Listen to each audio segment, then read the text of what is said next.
ሰላም ጤና ይስጥልን አድማጭ ተመልካቾቻችን፣ መጋቢት 28 ለተሁድ ዕለታዊ መረጃዎችን ይዤ መጥቻለሁ። መረጃዎችን ወደ እናንተ እያደረስኩ አብራችሁን ቆየው በለጠ ካሳ ነኝ። እናንተም አብራችሁ እንድትቆዩ ነው በአክብሮት የምጋብዛችሁ። አብራችሁን ከቆያችሁ የተለያዩ መረጃዎች ትሰማላችሁ። ወደ ግንባር የሚወስዱ መረጃዎች አሉ። እንደዚሁም ደግሞ አገር አቀፍ ተዛማጅ መረጃዎችን ይዣለሁ። እነዚህ መረጃዎች በቅደም ተከተል ወደ እናንተ አደርሳለሁ። እናንተም እየተከታተላችሁ ላይክ፣ ሼር፣ ሰብስክራይብ እያደረጋችሁ አብራችሁ እንድትቆዩ፣ አስተያየት፣ ሀሳብ፣ ጥቆማ ቢኖራችሁ ጥቆማ ዜናችን@gmail.com ላይ ትዝብቶቻችሁን፣ ሀሳቦቻችሁን ላኩልኝ። መልሼ ወደ እናንተ የማደርስ ይሆናል። ይህን እያደረጋችሁ ስለሆነ በእጅጉ ነው የማመሰግነው።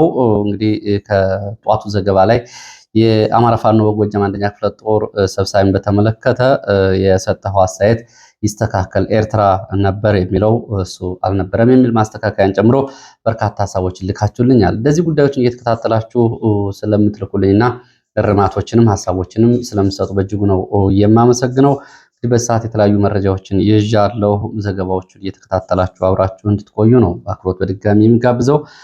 በዚህ ሰዓት እንግዲህ ከማቀርብላችሁ ዘገባዎች መካከል የመስክ ምልከታ ተከታይ ክፍል ያደረሰን የመረጃ እንዲሁም ደግሞ የመስክ ዘገባ መረጃዎችን ያደረሰን የመረጃ ምንጭ አለ። በመልእክቶች መካከል ባለፈው በነበረው ከሰሜን ወሎ ደብረታቦር ባህር ዳር ድረስ የነበረውን አጠቃላይ ሁኔታ በተመለከተ የህዝቡንና የፋኖን ግንኙነት የሰራዊቱን ምሬት የብልጽግና ካድሬዎችን እንደዚሁ ተስፋ መቁረጥና ምሬት ስለ ጦርነቱ ያለውን ግምገማ በተመለከተ በመከላከያ በሚሊሻ በአድማ ብተና በብልጽግና አጠቃላይ ያለውን ሁኔታ እንደዚሁ መሬት ላይ ያለውን ሁኔታ በተመለከተ መረጃ ያደረሰን የመረጃ ምንጭ ነበር በመስክ ምልከታው።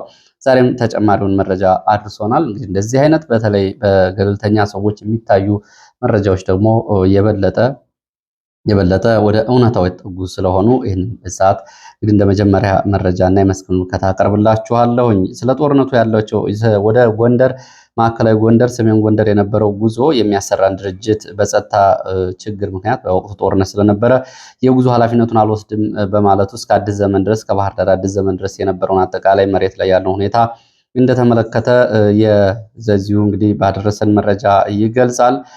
በዚህም በተለይ እንግዲህ በየኬላው በፋኖ የሚያስከፍላቸውን ክፍያዎች በተመለከተ ፋኖ ለአንድ ዓመት የሚቆይ አንድ ኬላ ላይ ክፍያ ካስከፈለ ለአንድ ዓመት የሚቆይ ደረሰኝ ይሰጣል።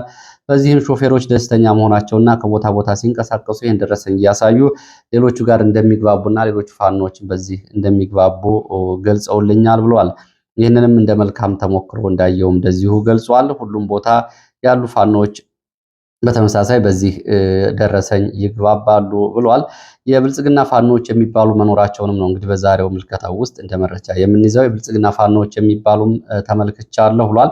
ከመንግስት ኃይል ጋር ምንም ተኩስ ልውውጥ አድርገው አያውቁም። እነዚህ የመንግስት ፋኖ እየተባሉ በህዝቡ የሚጠሩት የመንግስት ሰዎች መረጃ የሚሰጧቸው ዘመቻዎች ሲኖር እንኳ ቦታ እንዲቀይሩ ቀድሞ መረጃ የሚሰጣቸውና የመንግስት የጸጥታ ሰዎች ይህንን መረጃ የሌላቸው አብረው የማይሰሩ የጸጥታ አካላት ስምሪት እንኳ ቢያደርጉባቸው ሌሎቹ ደውለው መረጃ የሚሰጧቸው እንዳሉ እና ዋና ተግባራቸው ዝርፊያ፣ እገታ እንደሆነ ይህንን እንግዲህ መስክ ላይ ባለው እንቅስቃሴ መታዘቡን የመረጃ ምንጩ ገልጿል። አደረጃጀታቸውን ሲጠየቁ በየትኛው ፋኖ ናችሁ ተብለው ሲጠየቁ የማንም አይደለንም ራሳችን ችለን የምንንቀሳቀሰው የሚል ምላሽ የሚሰጡ ናቸው ብሏል። መንግስት 2-3 ጊዜ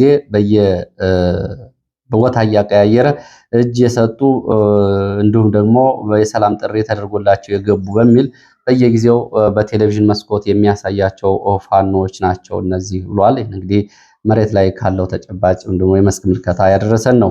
ሌላው ስለ ምክክር ኮሚሽኑ እንደዚሁ ደግሞ ስለ ምክክር ኮሚሽኑም ትዝብቱን አድርሶናል። የምክክር ኮሚሽን ተሳታፊዎችን በተመለከተ ገጠመኙን እንደዚህ አድርሶናል። ተሳታፊዎች ከዚህ በፊት የብአዴን ሚሊሻ፣ የቀበሌ አስተዳደር የነበሩ ሰዎች በዚህ ተሳታፊ እንደሆኑ ጡረታ ላይ ያሉና አሁን ተመርጠው እንደተላኩ ለምክክር ኮሚሽኑ እንደገለጹለት ስለ ምክክር ኮሚሽኑ ምንም አይነት ግንዛቤ የሌላቸው በ2 ቀናት ያበል ክፍያ ካሁን በፊት በነበረ ስብሰባ በከፍተኛ ሁኔታ ደስታ እንደተሰማቸው በአበሉ ማለት ነው። የውሎ አበሉ ከፍተኛ ስለሆነ በገንዘቡ ደስተኛ ከመሆናቸው ባሻገር ስለ ጉዳዩ የሚያውቁት አንድም ነገር እንደሌለና ምክክር ኮሚሽኑ የሚረዱት ፋኖና መንግስትን ለማስታረቅ የተቋቋመ ሽማግሌ እንደሆነ አድርገው እንደሚረዱት ጭምር ገልጸውለታል። ከዚህ በፊት ምርጫ ቦርድ ታዛቢ ስለነበሩ በዚህ ምክንያት እንደዚሁ የምክክር ኮሚሽኑ እንደመለመላቸውም እንደሚያውቁ ነው ሰዎቹ እየገለጹት። እንግዲህ እነዚህ መሰረታዊ ምልከታዎች ናቸው። መሬት ላይ ያለ የምክክር ኮሚሽን ተሳታፊዎች እነማን ናቸው? ባለው ነባራዊ ሁኔታ በአገር ውስጥ በውጭ እንዲሁም ካለው አጠቃላይ የፖለቲካ ግምገማ አንጻር የአማራን ህዝብ ጥያቄዎች የሚያቀርቡ ሰዎች ናቸው ወይስ ደግሞ ለመርሃ ግብር እየተባለ እንደተባለው እንግዲህ ከብልጽግና የተለያዩ አደረጃጀቶች የመጡ ሰዎች ናቸው የሚለው ይህንን የመስክ ምልከታ ያየና የተመለከተ ሰው ይህንን አጋርቶናል። ወደፊትም እንግዲህ ተጨማሪ መረጃዎችን እየተከታተልኩ ለእናንተ የማድረስ ይሆናል። በተለይ ይሄ ምክክር ኮሚሽን የሚባለው ትልቅ አገራዊ ፕሮጀክት እያከሸፈ ያለ ብዙዎቹ የፖለቲካ ጥያቄ ያላቸው ያልተሳተፉበት በእስር ቤት የሚገኙበት ትጥቅ ትግል ይዘው የሚንቀሳቀሱበት ወቅት ላይ ይህንን አደርጋለሁ ማለት ለአማራ ህዝብ ትርጉም ያለው ስራ አይደለም። በአንጻሩ ደግሞ በአማራ የፖለቲካ ጥያቄዎች ላይ እንደመቀለድ ነው የሚታየው። ሌላው እንደዚሁ ከደረሱ መልእክቶች መካከል ሻሸመኔ አካባቢ ያለውን ሁኔታ በተመለከተ ሽፋን እየተሰጠው አይደለም ነው። በሻሸመኔ ከተማ በመንግስት የጸጥታ ኃይል የተመራ ልዩ የእገታ ስራ፣ የተጠና የገንዘብ ዝርፊያና ባለሀብቶችን የማንገላታትና ገንዘብ የመጠየቅ ስራ እየተሰራ ነው። ይሄ ጉዳይ እስካሁን በተገቢው መንገድ ሚዲያ ላይ አልወጣም። ስለዚህ ድምፅ ልትሆኑን ይገባል ብለዋል። በተለይ እንግዲህ ከዚህ ሻሸመኔም ራስ ተፈሪያን የሚባሉት ማህበረሰቦች ጀማይካዎቹም እንደዚሁ ከፍተኛ በደል እየደረሰባቸው ነው። ገንዘብ ይጠየቃሉ። በተለይ እነዚህ ጀማይካዎች እንደ መለያ አድርገው የሚጠቀሙት የኢትዮጵያን ሰንደቅ ዓላማ ቀለማት ነው። ይሄ ብዙ አፍሪካ ሀገራትም እንግዲህ በእንቅስቃሴ መመልከት ይቻላል። የኢትዮጵያን ሰንደቅ ዓላማ አድርገው በሻሸመኔ ሲንቀሳቀሱ አክራሪ የኦህዴድ የፖለቲካና የጸጥታ ሰዎች ከፍተኛ ጉዳት እያደረሱባቸው ነው። እንግዲህ አረንጓዴ፣ ቢጫ፣ ቀይ አልባሳትን ምልክቶችን በኮፍያችሁ በልብሶቻችሁ ለምን ታደርጋላችሁ? እንዲሁም ደግሞ የአፄ ኃይለሥላሴን ጃንሆይን በዚህ መንገድ አሰርታችሁ ለምን ትንቀሳቀሳላችሁ? እዚህ ሀገር መኖር የምትፈልጉ ከሆነ አባገዳን ተቀበሉ እያሉ በግዳጅ አባገዳንም እንዲቀበሉ የአባገዳ ስርዓት እንዲቀበሉ እንዲያራምዱ እያደረጓቸው ነው። በየቀኑም ገንዘብ ይዘረፋሉ። እንደዚህ ትነግዳላችሁ፣ ገዝ ታዘዋውራላችሁ በሚል ከፍተኛ በደል እየተፈጸመባቸው ነው የሚል መረጃም ወጥቷል። ተጨማሪ መረጃዎች ከአካባቢው ልታደርሱ ትችላላችሁ፣ ዝርዝሮቹን ወደፊት እንድንሄድባቸው። ሌላው የብልጽግና መንግስት ከፍተኛ የሆነ የገንዘብ እጥረት ገጥሞታል የሚል መረጃ ነው። በሰዓት ከያስኳቸው መረጃዎች መካከል አንዱ ከግለሰብ ከተቋማት ሳይቀር እና ከተለያዩ የሂሳብ ቋቶች ላይ ብልጽግና ገንዘብ እየጠየቀ ነው የሚገኘው። ዛሬ መጋቢት 28 2017 ረፋድ አካባቢ በአማራ ክልል ደቡብ ወሎ ኮምቦልቻ ከተማ ስብሰባ አድርገው ነበር የአካባቢ ባለስልጣናት። ስብሰባ ያደረጉት ደግሞ በከተማው ከሚኖሩ የማህበረሰብ ክፍሎች ጋር ነው። በዚህ ስብሰባ ላይ እንግዲህ የተነሳው ጉዳይ ምንድነው? ለቤት መስሪያ ያስያዙትን ማህበራት ገንዘብ ለመንግስት እንዲያበድሩ ነው ጥያቄ የቀረበው። በህዝብ ስብሰባ ላይ የቀረበው የግለሰቦቹ ገንዘብ በኮምቦልቻ ከተማ የከተማ አስተዳደሩ የቤት ግንባታ ማህበራት ተወካዮችን ሰብስቦ ባካችሁ በማህበራት የተቀመጠውን ገንዘብ አበድሩኝ ነው ያለው ተብሏል። በኮምቦልቻ ከተማ የተደራጁ 53 ማህበራት ቤት ለመስራት የተደራጁ ማህበራት 6026 አባላት እንዳሏቸው የመረጃ ምንጮቹ ገልጸዋል። በእነዚህ እንግዲህ በተወካዮቻቸው አማካኝነት በተጠራው ስብሰባ ለተጀመሩ የመንግስት ፕሮጀክቶች ለማስጨረስና ለተቋማት የመንግስት የወጭ ክፍያ ከፍተኛ የገንዘብ እጥረት ስለገጠመ ማህበራቶቹ በባንክ የተቀመጠውን ገንዘባቸውን ለመንግስት እንዲያበድሩት ተጠይቋል ነው። ይሄ ገንዘብ እንግዲህ ከ1 ቢሊዮን ብር በላይ እንደሆነ ነው የመረጃ ምንጮቹ እየገለጹት።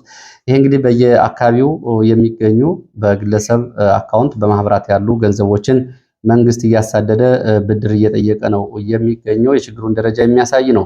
ዛሬ የታተመው ሪፖርተር ጋዜጣ ይዞት በወጣውም ዘገባ በፌዴራል ደረጃም እንደዚሁ ከፍተኛ የመንግስት ብድር ከንግድ ባንክ የተበደረው 1 ትሪሊየን ብር ደርሷል ብሏል ሪፖርተር። በፓርላማ በቀረበው ሪፖርት የኢትዮጵያ ንግድ ባንክ ከፍተኛ የዕዳ ክምችት ያለበት መንግስት እንደሆነ የባንኩ ኃላፊዎች ለተወካዮች ምክር ቤት ቋሚ ኮሚቴ አባላት ባቀረቡት ሪፖርት ላይ መስማቱን ሪፖርተር ዘግቧል። ብልጽግና መንግስት ከግል ሰራተኞች ጡረታ የሚሰበሰብ የጡረታ መዋጮም ጭምር በአንድ ቋት እንዲሆን ባለፈው መመሪያ ማዘጋጀቱ እንደዚሁ መዘገቡ ይታወቃል። የግል ሰራተኞች፣ የቤት ሰራተኞች እንደዚሁ ጡረታና የጡረታ ፔንሽን ወይም ደግሞ የጡረታ መዋጮ እንዲሰበስቡና ይህን ገንዘብ በጊዜያዊነት መንግስት እንዲጠቀምበት መመሪያ መተላለፉ ነው የሚታወቀው።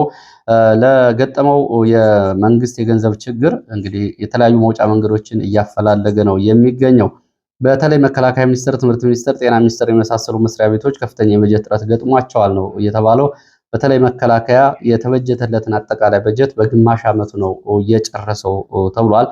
አሁን እንግዲህ ያልተገመቱ ወጪዎች አሉ። ከፍተኛ የሆነ የሙስና አለ። ዓለም አቀፍ የጦር መሳሪያ ግዢዎች አሉ። በዚህ በኩል ከፍተኛ ገንዘብ እየባከነ መሆኑንም የመረጃ ምንጮቹ ገልጸዋል። እንግዲህ በጦርነት ውስጥ የምትገኘው ኢትዮጵያ ላለፉት 5 ዓመታት በእነ አብይ አህመድ በከፍተኛ እድገት ውስጥ ነው የምትገኘው ቢሉም ግን እውነታው ይሄ ነው። ለሰራተኛ ደሞዝ መክፈል የማይቻልበት ደረጃ ላይ ተደርሷል ነው የተባለው። ከዚህ ጋር በተያያዘ ሪፖርተር ዘገባዎች አንድ ዘገባ ልጨምራችሁ እና ወደ ሌሎች መረጃዎች እሄዳለሁ።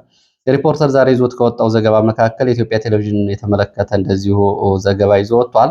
የኢትዮጵያ ቴሌቪዥን በፓርላማ ከፍተኛ ትችት ቀርቦበታል ነው የተባለው። የኢትዮጵያ ቴሌቪዥን የስራ ኃላፊዎች ደግሞ ለቀረበባቸው ትችት ለምክር ቤቱ ለተወካዮች ምክር ቤት ቋሚ ኮሚቴ የስራ አፈጻጸማቸውን ሲያስገመግሙ የቀረበባቸው ትችት በመንግስት ባለስልጣናት የብልጽግና ባለስልጣናት ከፍተኛ ጫና እንዳለባቸው ነው ምላሽ የሰጡት። በምክር ቤቱ የስራ አፈጻጸም ሲቀርብ የቋሚ ኮሚቴ ምክትል ሰብሳቢዋ ሚዲያው መንግስት የሚፈልገውን እንጂ ህዝብ የሚፈልገውን አይዘግብም፣ የህዝብ ሚዲያም አይደለም የሚል አስተያየት ሰጥተዋል። የሚዲያ ኃላፊዎቹ ደግሞ ከመንግስት ባለስልጣናት ማስፈራሪያ፣ ዛቻ ይደርስብናል፣ ይህንን ዘግቡ፣ ይህንን ለምን አልዘገባችሁም፣ ይህን ለምን አስተላልፋችሁ በሚል ከፍተኛ ጫና ይደርስብናል የሚል ምላሽ ነው የሰጡት። ይህንን ለምን አላስተላልፋችሁም የሚለው ጫናም ከፍተኛ ነው ብለዋል።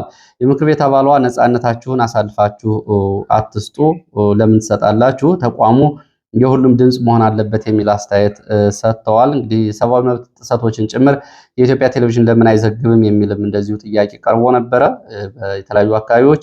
አብዛኞቹ ዘገባዎች እውነት ስላልሆኑ በሚል እንደዚህም ኃላፊዎቹ ለዚህም መውጫ ምላሽ የሰጡት ይህንን ነው። ከዚህ ባሻገር የኢትዮጵያ ቴሌቪዥን የኮንተንት ወይም ደግሞ የይዘት ፕሮግራም ከሰራ 10 ዓመቱ ነው። ገና ይሄንን ወደፊት እንሰራለን የሚል ምላሽ ነው እየሰጡት።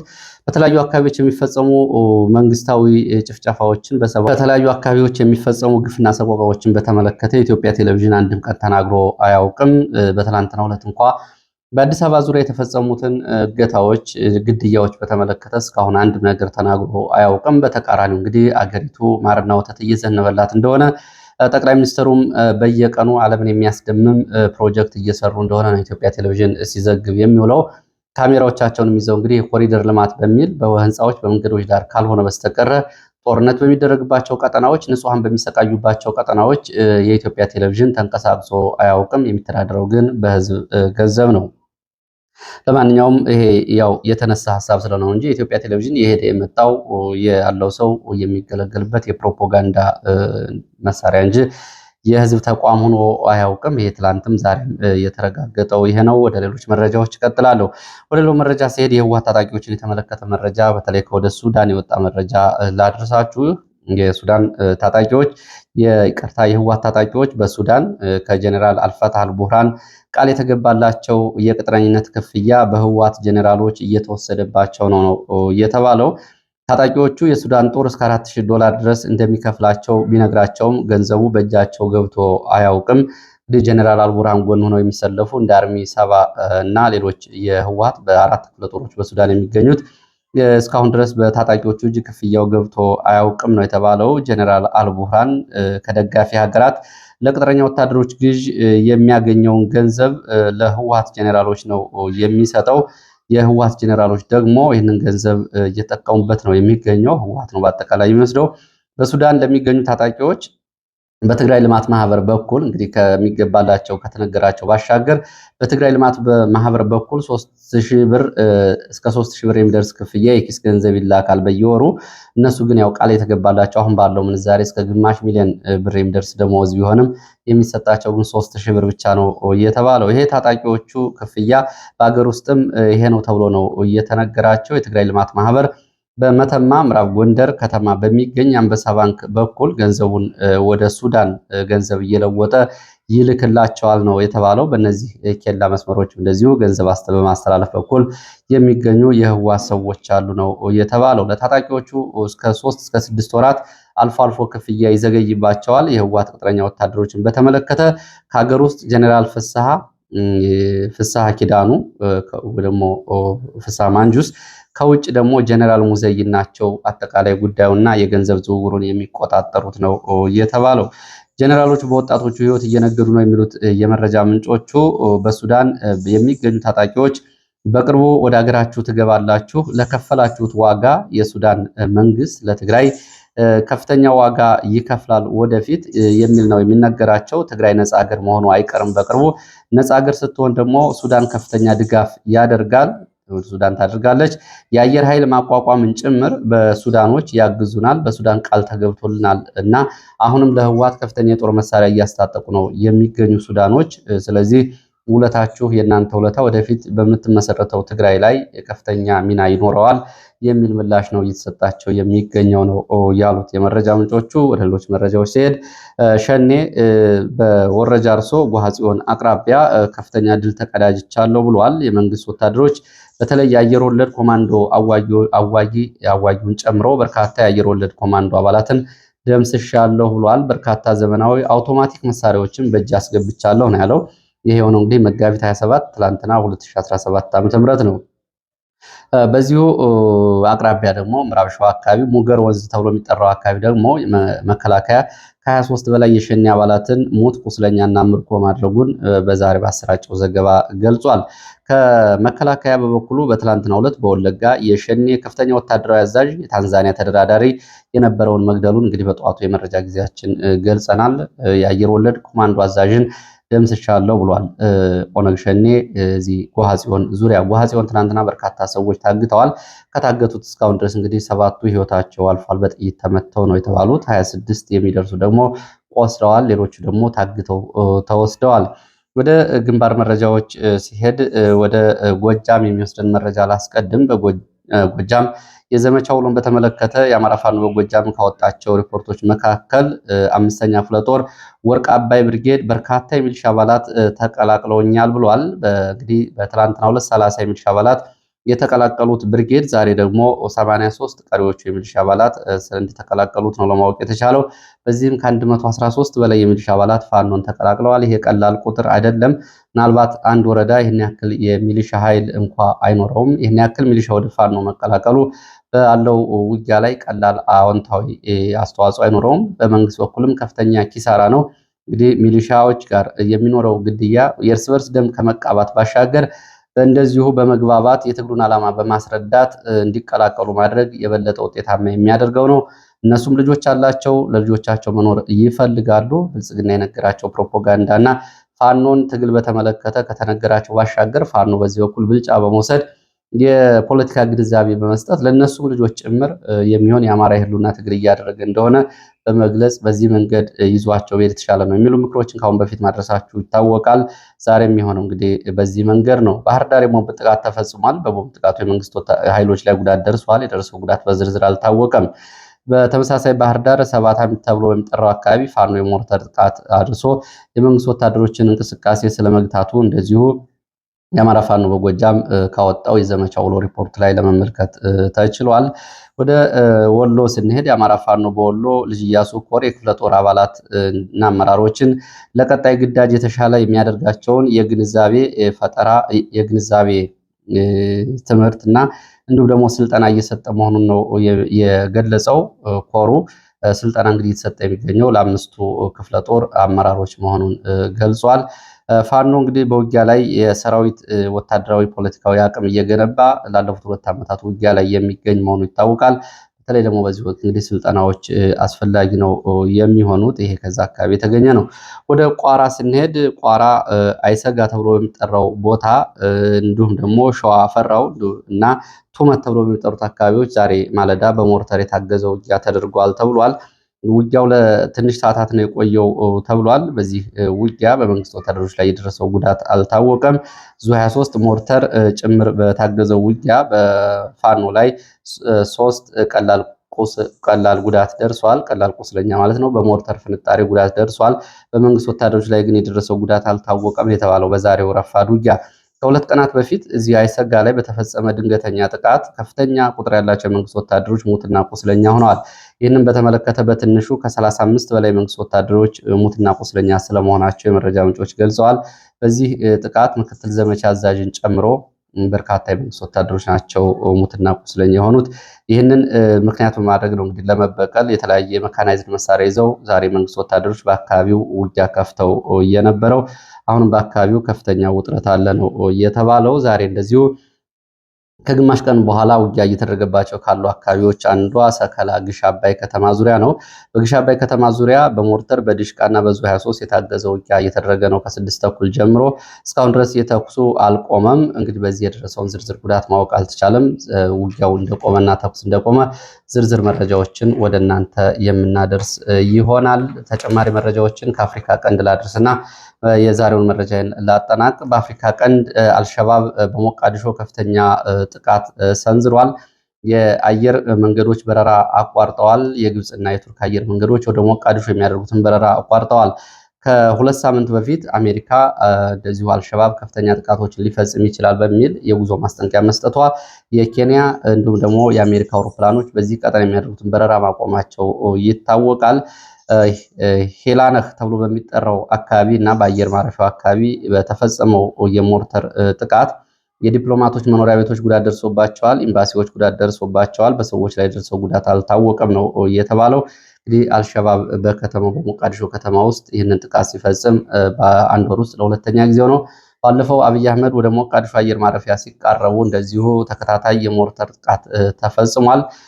ከዚህ ጋር በተያያዘ እንግዲህ አልሸባብን ለመዋጋት በዚህ ቀጠና ስምሪት ውስጥ ከሚገኙ የአሚሶም ሰላም አስከባሪዎች 2500 የኢትዮጵያ ሰራዊት በዚህ የሰላም አስከባሪ ውስጥ እንዲካተት ተደርጓል የሚል ዘገባም ወጥቷል።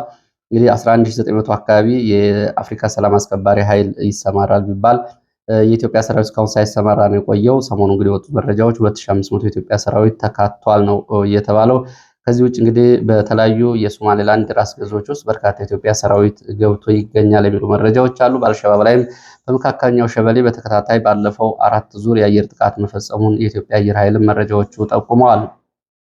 በዚሁ ቀጠና ሶማሌላንድን በተመለከተ ሶማሌላንድ የአገርነት እውቅና እንድታገኝ የተባበሩት አረብ ኤሚሬትስ ከፍተኛ ጉትጎታ እያደረገች ነው። ለተለያዩ መንግስታት እንደዚሁ ማባበያም ጭምር እያቀረበች አረብ ኤሚሬትስ ለሶማሌላንድ እውቅና እንዲሰጧት የዲፕሎማሲ ስራ እየሰራች መሆኑን የሶማሌላንድ ፕሬዚዳንት መሐመድ ኪሮ ተናግረዋል። መሐመድ ኪሮ እንግዲህ ባለፈው ኢትዮጵያ ለዚች ሀገር እውቅና ትሰጣለች ተብሎ ሲጠበቅ ነበር። አሁን የወደብ ስምምነቱም ተቋርጧል። ሌሎች ሀገራት እውቅና እንዲሰጧት ሶማሌላንድን ወደ ሀገርነት ለማምጣት አረብ ኤሚሬትስ ከፍተኛ ስራ እየሰራች ነው። በምስራቅ አፍሪካ ቀጠናዎችን ለመቆጣጠር ለምታደርገው እንቅስቃሴዋ እንደ አንድ አጋር ይዛት የተነሳችው ሶማሌላንድን ነው። ከዛ ባሻገር አብይ አህመድ የአረብ ኤሚሬትስ ሁነኛ አጋር ነው በምስራቅ አፍሪካ። አሜሪካ በተመለከተ በተለያዩ ከተሞች የዶናልድ ትራምፕ ፕሬዚዳንት ውሳኔን የሚቃወሙ ሰልፎች እየተደረጉ ነው የሚገኙት። በአሜሪካ እንግዲህ የተለያዩ ውሳኔዎች መወሰናቸውና ትራምፕ ወደ ስልጣን ከመጡ በ3ኛው ወር ላይ ይገኛሉ። በእነዚህ ስር ነቀል የፖሊሲና የዲፕሎማሲ ተግባራትን እያከናወኑ ነው የሚገኙት። በዚህም በርካታ አሜሪካውያን ደስተኛ ባለመሆናቸው ተቃውሞ እያደረጉ ነው የሚገኙት። ትራምፕ ግን አሜሪካን ወደ ታላቅነት እንመልሳለን በሚል ሰሞኑን በተለያዩ ሀገራት ላይ የጣሉት የንግድ ታሪፍ እንደዚሁ ዓለም አቀፍ ቁጣ ቀስቅሷል። ለዚህ ሰዓት ያሉ መረጃዎች እነዚህ ናቸው። ስለተከታተላችሁ በእጅጉ አመሰግናለሁ። በሌላ ተመሳሳይ መርሃ ግብር እስከምንገናኝ ድረስ መልካም ጊዜ